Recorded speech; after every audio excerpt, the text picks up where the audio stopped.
तू अनंत करमुसे सारख्या हिंदुत्ववादी नेत्याला पोलिसांकडे बोलवून मरेस्तोवर मारलं. त्याच्यावर आरोप काय होते की त्यांनी फेसबुकमध्ये जितेंद्र आव्हाड यांची पत्नी आणि मुलगी यांच्या विरुद्ध काहीतरी लिहिलं. त्याच्यानंतर त्यावेळी आनंद परांजपे ज्यावेळी एनसीपी मध्ये होते त्यांनी लेटर लिहिलं आणि सॉरी म्हटलं की आम्ही हे गैरसमज आमचा झाला याच्याची तुमच्याशी रिटर्न लेटर पाठवलंय आनंद करमुसेना. अशा परिस्थितीमध्ये त्या जितेंद्र आव्हाडला तुम्ही राष्ट्रीय प्रवक्ता बनवला, तुम्ही त्याला मंत्री परत तिकीट देणं म्हणजे तुम्ही काय करताय, या गुंड प्रवृत्तीच्या नेत्यांना तुम्ही सपोर्ट करताय आणि तुम्ही आम्हाला सांगताय आम्ही असं करावं आणि आम्ही तसं करावं. अहो आम्हाला जे योग्य वाटेल ते करू. हा पॉलिटिकल प्रश्न आहे, पॉलिटिकल मार्गाने सोडवला जाईल आणि प्रत्येक माणसाने जी काही चूक केली असेल त्या चुकीच्या प्रमाणामध्ये त्याला योग्य ती शिक्षा देईल.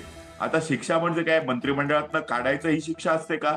फाशी द्यायचं. उद्या सकाळी तुम्ही म्हणाल फाशी द्यायचं. देवेंद्र फडणवीस यांच्या नेतृत्वाखालील हे सरकार या सर्व मंत्र्यांना जबाबदार आहे आणि या मंत्र्यांनी जर काही केलं असेल तर त्याला योग्य ती शिक्षा ही डेफिनेटली मिळेल जर असेल तर. परंतु विरोधक म्हणतात, अंकुश काकडे म्हणतात आणि कोणतरी म्हणतं म्हणून शिक्षा देणार नाही. परंतु याचा अर्थ असा नाहीये की तुम्ही उठसूट आरोप करायचे. आता तुम्ही 50 वर आलेला आहात. असेच बेछूट आरोप केले तर तुम्हाला पुढच्या विधिमंडळामध्ये रिक्षातनं यावं लागेल.